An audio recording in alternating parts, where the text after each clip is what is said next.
Tengan todas buenas tardes.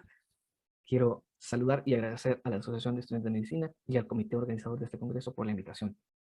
Estoy muy contento de participar en este congreso, quien lleva nombre de un doctor que admiro mucho y le tengo mucho cariño. Pues comentarles con mucho orgullo que el doctor Mahano fue mi pediatra.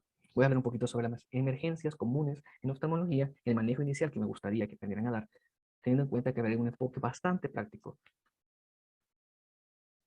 Para iniciar, vamos a hablar un poco sobre la evaluación. Necesito que recordemos lo que aprendimos en la universidad sobre la visión de las personas. Vamos a recordar que el órgano de la visión son los ojos alojados en el cráneo, en las órbitas que contienen nervios, músculos, vasos y grasa orbitaria. Se habla mucho que los ojos asemejan a una cámara. Así como en la cámara, los objetos pasan a través de ondas luminosas por medio transparentes para lograr ser proyectados de última instancia en la película o en la retina. Primero pasan, como les mencionaba, por medio transparentes, reflectándose.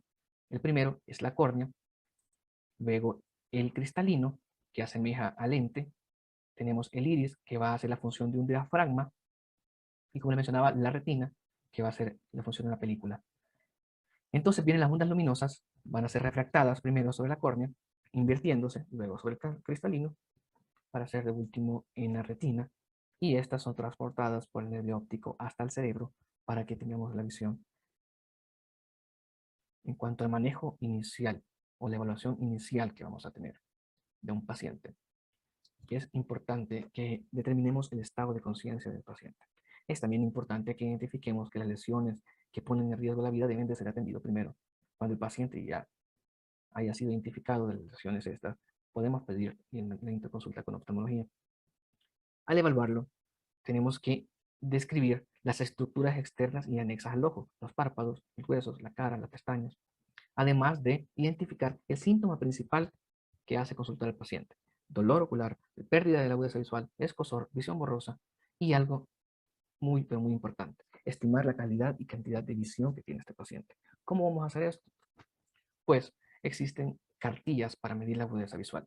Esta, por ejemplo, es para niños. Esta es la más actualizada, digamos, y se ocupa mucho para estudios, porque es muy, muy, muy específica. Esta es para la mácula, para ver algunas alteraciones maculares. Esta es para determinar colores, pero la que estoy seguro que todos alguna vez en su vida han visto y que tuvieron que ver si las explicaban en una carrera, es la cartilla de Snellen.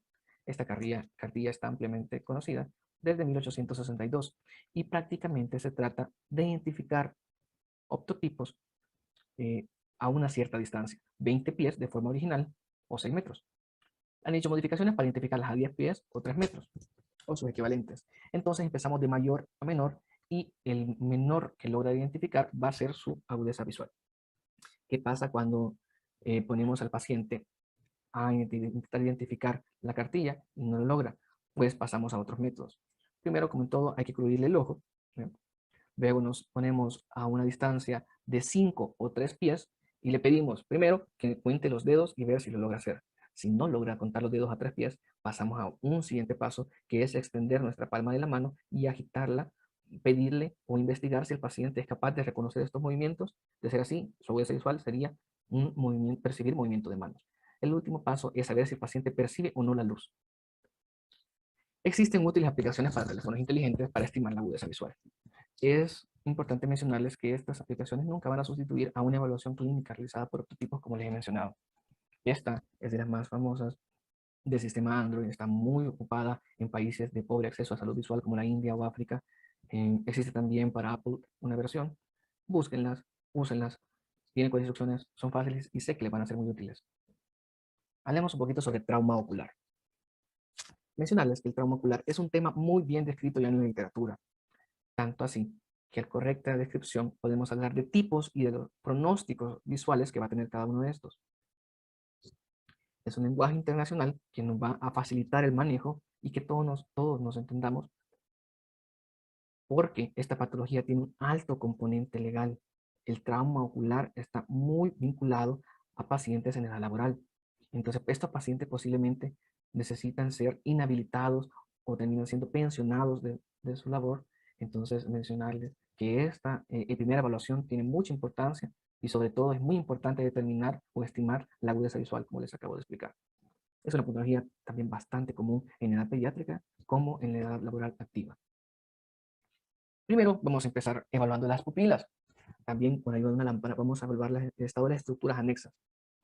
Vamos a intentar con un oftalmoscopio directo ver las estructuras internas del ojo como el vítreo y la retina, el nervio, si logramos hacerlo.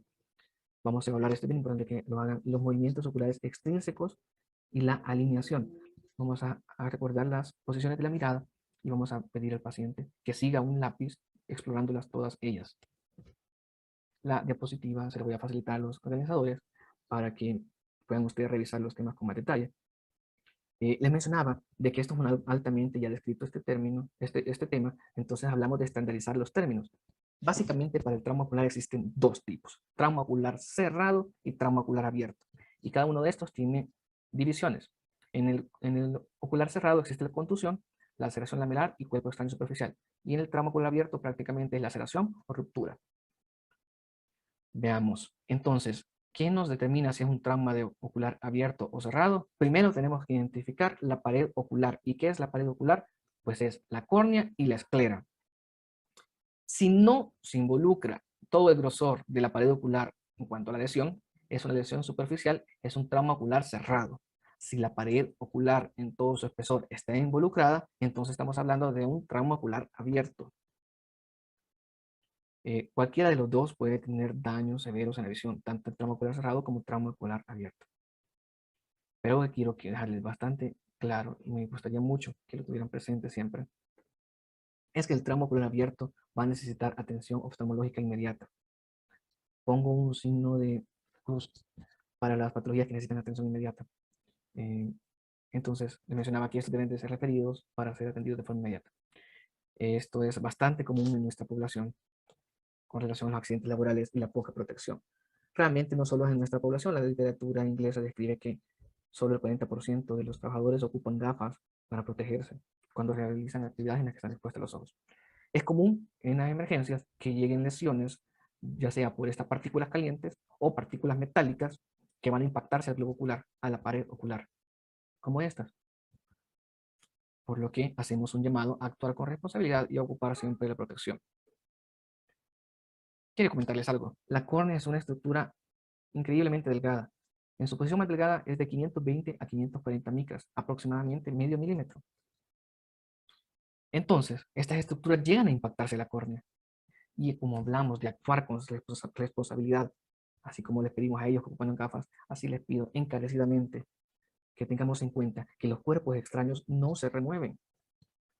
Solo con un equipo, ambiente y procedimientos seguros. Creo que es fácil identificar que este cuerpo extraño no lo vamos a retirar. Entonces tenemos que hacer la misma reflexión y no retirar estos cuerpos extraños. Al retirarlos, que posiblemente estén sellando el ojo, pueden quedar abiertos, empeorando el pronóstico de los pacientes en cuanto a su visión. Otra patología que es una verdadera emergencia oftalmológica es la quemadura química ocular, sobre todo por sus potenciales daños. Esta, por ejemplo, es una isquemia de todo el segmento anterior del ojo.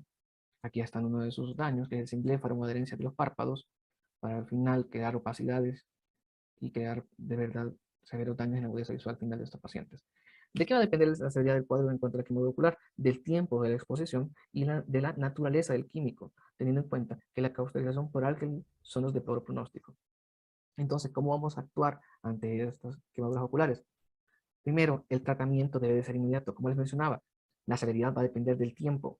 Entonces, tenemos que actuar de forma inmediata, irrigando profunda y correctamente para remover los restos que existan. ¿Cómo es la forma correcta? Hay que vertir el párpado, hay que explorar la profundidad para lograr la remoción completa. Tenemos que pedir ayuda que nos separen los párpados para exponer de mejor forma el globo ocular, pedir al paciente que vea a distintas posiciones de la mirada para que tengamos una mejor remoción de los restos. Tenemos que dar una analgesia efectiva a los pacientes y manejar correctamente la inflamación. Esto también va a afectar el pronóstico, el correcto manejo de la información. De esta quemadura desencadena unos picos enormes de inflamación que deben de ser regulados con antiinflamatorios esteroideos. Idealmente deben de ser irrigados con solución salina para evitar daños a la osmolaridad corneal. Si no tenemos solución salina, pues ocupemos agua limpia, abundante agua limpia. ¿Cuánto? 5, 3, 10 litros, lo suficiente para lograr la remoción completa. Tanto es así que por convenciones internacionales todo lugar de trabajo donde hay exposición a químicos debería de tener lavaderos que faciliten la remoción e irrigación ocular. Otro tema bastante importante es la fractura orbitaria. La fractura orbitaria más frecuente sucede en el piso de la órbita, haciendo que el material o el contenido de la órbita pase hacia el seno maxilar o queden atrapado acá. Al quedar atrapado, va a existir una restricción de los movimientos oculares, causando al paciente una visión doble o diplopía. Debemos auxiliar de radiografías y tomografías para la sospecha de fracturas orbitarias, así como para la sospecha de cuerpos extraños intraoculares o intraorbitarios. Radiografía o tomografía y no resonancia por la probabilidad que sea un objeto metálico. Entonces, ¿qué actitud debemos de tener ante el trauma ocular? Primero, estabilización del paciente y una analgesia efectiva. Luego, clasificar el trauma. Trauma ocular abierto, trauma ocular cerrado, e intentar describir las lesiones que podría obtener. Pedir pruebas complementarias como la radiografía y la tomografía. Interconsultar con oftalmología, es estimar la agudeza visual del paciente y no olvidar las consecuencias médico-legales que esto pudiera tener. Por favor, no apliquen tópicos. Esto podría empeorar el panorama. Otra patología que es bien importante mencionarles es el ojo rojo. El ojo rojo es un cuadro bastante inespecífico. Son alrededor de 70 patologías que podrían ocasionar un ojo rojo. Por lo que es bien importante realizar una correcta anamnesis para orientarnos a un diagnóstico. Básicamente tenemos que preguntar o indagar sobre la recurrencia de esta enfermedad. ¿Cuántas veces le ha dado? ¿Cada cuánto tiempo le da? Si hay contagios o personas similares a este. ¿A qué ha estado expuesto? Ya sea polvo, ya sea algún químico. El síntoma principal, dolor, fotofobia, prurito. Y en la exploración tenemos que ser cuidadosos en las estructuras, sobre todo en la córnea. La córnea debe de ser transparente. Tenemos que explorar la lateralidad, es decir, si están uno o dos ojos afectados, la secreción que tiene, o si es epífora, que es una lágrima excesiva, o la secreción si es mucoide, verdosa. Y también es bien importante evaluar la pupila. Como les mencionaba, el cuadro del ojo rojo es bastante inespecífico, puede ir desde esto, que aunque se ve aparatoso, es una hemorragia subconjuntival o hiposfagma. La mayoría son idiopáticas, algunas están relacionados a incrementos de la presión arterial, a manualidad de Valsalva y hasta estrés. Por otro lado, ¿qué nos puede causar el ojo rojo? Cuerpos extraños. Vean que la forma correcta de evaluar el ojo es evertir el párpado también. Vean dónde está alojado este cuerpo extraño que estuvo lacerando la córnea. Entonces aquí ya estamos describiendo un ojo rojo por laceración corneal. Secundario, un cuerpo extraño. Es bien importante lograr identificar que aunque la córnea puede estar lesionada, porque son unos rayones acá, en su mayoría está transparente. Bueno, entonces el ojo rojo doloroso, ¿cómo lo vamos a evaluar? Primero, lo más importante que les mencionaba, determinar la agudeza visual. ¿Existe disminución de la agudeza visual? Si no existe, pues ya les mencioné, podría tratarse en algún caso de lesiones periféricas. Hay que buscar un cuerpo extraño. Si existe alteración de la agudeza visual, pues entonces, como mencionaba, si la córnea está transparente, veamos la pupila. Si la pupila está reactiva, probablemente se trate de una abrasión o de una úlcera corneal, como este caso. Si la pupila está en miosis, posiblemente sea una inflamación del segmento anterior o uveitis. ¿Y qué pasa si la pupila está dilatada, fija? Esto, hasta no demostrar lo contrario, es una crisis de glaucoma agudo. Y esta es otra cosa que quiero que se lleven a casa. El glaucoma agudo es una verdadera emergencia oftalmológica. Es secundario a un bloqueo de ángulo camerular que produce una elevación de la presión intraocular. Recordemos, el ojo está dividido por el segmento anterior y el segmento posterior. Hay un líquido, un humor acuoso, que pasa en el segmento anterior y es drenado por unos canales. Esto pasa y cuando este ángulo que está acá se hace más estrecho y no logra el líquido ser drenado por estos canales, este líquido se va a acumular aumentando la presión. Recordemos que el ojo es una estructura cerrada, entonces al aumentar el líquido y el no drenaje va a aumentar la presión de este, creando bastantes daños y creando este cuadro que conocemos acá como glaucoma agudo por bloqueo del ángulo camerular. Entonces la córnea se va a edematizar, vean como aquí no está clarita, se ve edematizada, vean como la pupila está semidilatada y está fija. Esta pupila no va a ser reactiva, esta pupila va a estar completamente fija. El glaucoma es una enfermedad neurodegenerativa del nervio óptico que en su historia natural va a ir avanzando, cegando al paciente desde la periferia hacia el centro. Acá una forma bastante avanzada de glaucoma. Esto pasan años para que llegue a estar así. Pero en la crisis de glaucoma, el daño se puede dar en horas o en minutos. Es por eso que es una emergencia. Entonces, como la presión se eleva por ese bloqueo, el dolor ocular es intenso, constante, profundo, y algo bien importante, es unilateral. Este cuadro, cuando lo vean, nunca se van a olvidar de él porque el dolor de verdad es intenso. Además, como la córnea está estigmatizada, como el ojo está con la presión alta, la pérdida de la agudeza visual es súbita y unilateral. Les mencionaba que la córnea se va a edematizar. Vean cómo está edematizada las córneas, vean cómo la pupila está semidilatada a reactiva, vean cómo hay una ingurgitación vascular en la conjuntiva, y este paciente seguramente va a tener cefalea, vómitos, halos, fotofobia. Es un cuadro bastante dramático. Ante la mínima sospecha de glaucoma agudo, por favor refiéranlo. Al tener tratamiento de inmediato, el panorama les cambia a estos pacientes, no solo aliviando el dolor, sino que evitando la ceguera. Vamos a hablar de otro cuadro, que son las infecciones perioculares. De nuevo, hay que identificar el principal síntoma, que puede ser el dolor, la epífora o la secreción. Exploremos la agudeza visual siempre, los movimientos oculares, que es bien importante, y el estado de las estructuras. Hay que tocar, hay que describir si hay rubor, calor, cómo está la consistencia de esta estructura. Hay que preguntar antecedentes, ya le había dado antes este cuadro. Hay que ver también si tiene síntomas sistémicos. Y algo bien importante es que describan, por favor, el uso de medicamentos. Ustedes conocen a nuestra población que suele automedicarse, así como también hay pacientes que reciben malos tratamientos. Les pido encarecidamente que no indiquen cloranfenicol ni nafasolina. Estos medicamentos, lejos de ayudar, complican las cosas porque irritan el ojo y no tienen un efecto que ustedes desearían en él. Veamos el párpado para lograr entender estas infecciones.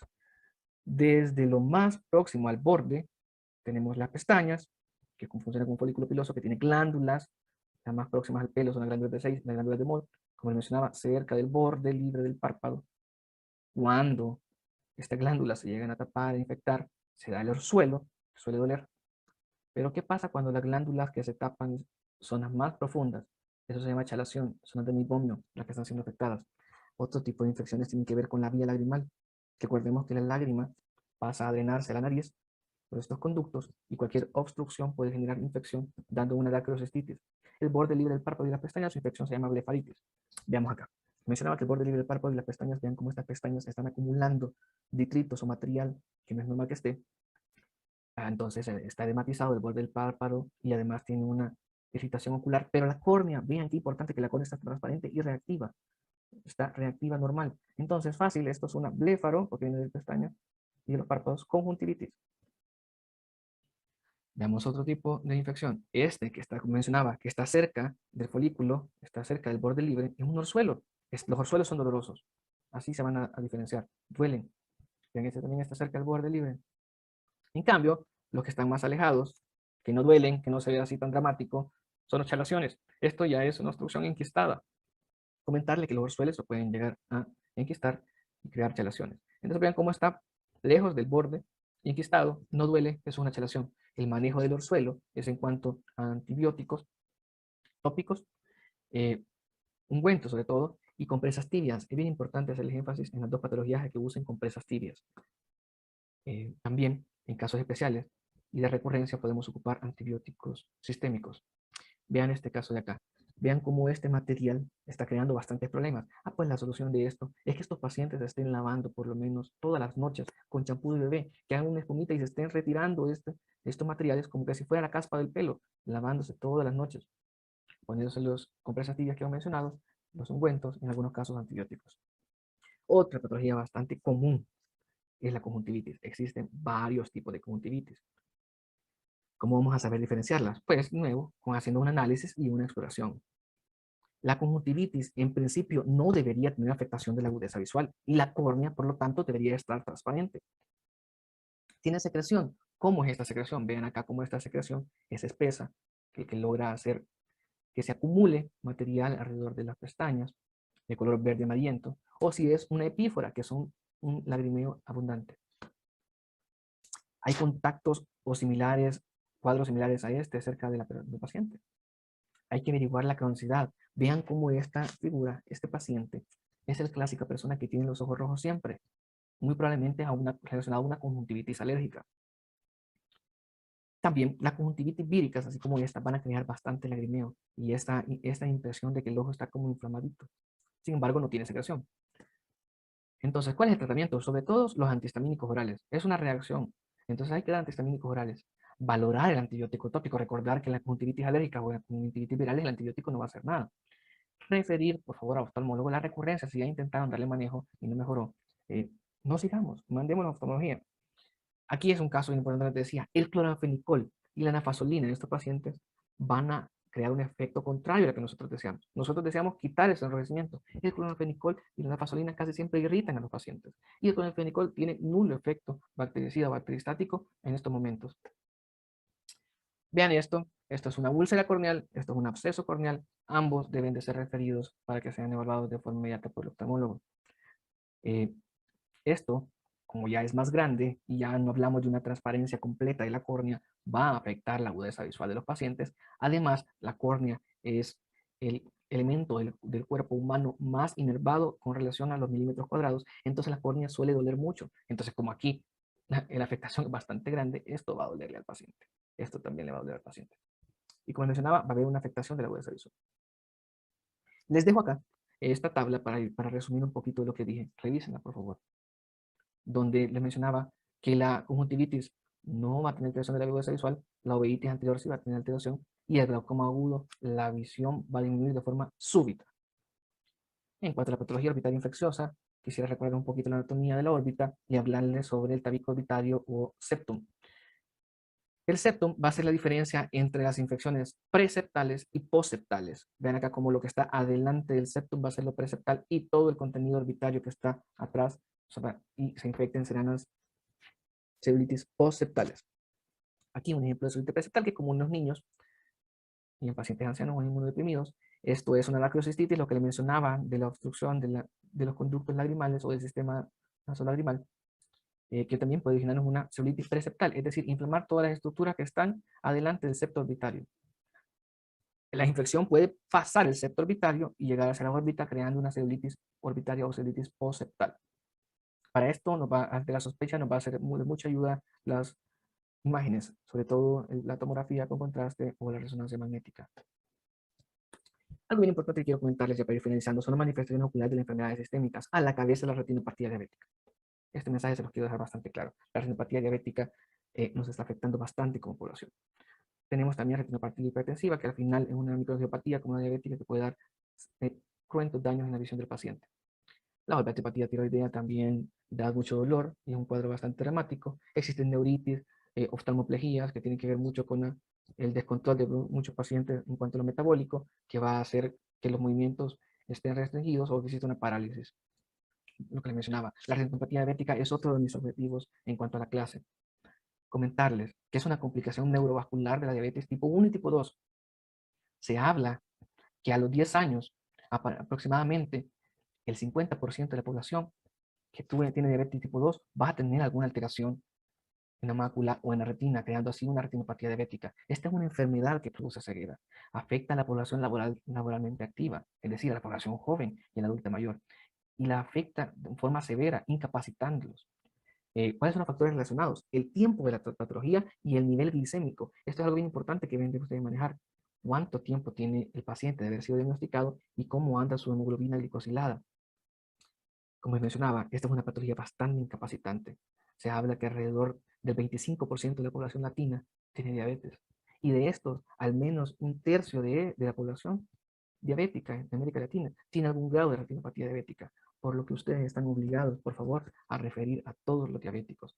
Las normas dicen que al menos una vez al año, pero eso es bastante difícil. Refiéranlos a todos, porque no sabemos hace cuánto tiempo es diabético, tampoco sabemos qué daños pueda tener, aunque su visión esté normal. Por favor, refiéranlos. Esto es un esquema de un ojo sano. Vean cómo está la vasculatura, y vean cómo está la mácula y la fobia, y cómo la retinopatía diabética va a ir alterando toda esta vasculatura, produciendo isquemia y neovasos. Vamos a ver un poquito de fotos. Esto es un microneurisma en las etapas iniciales y sutiles de la retinopatía diabética, casi normal. Vean cómo empieza.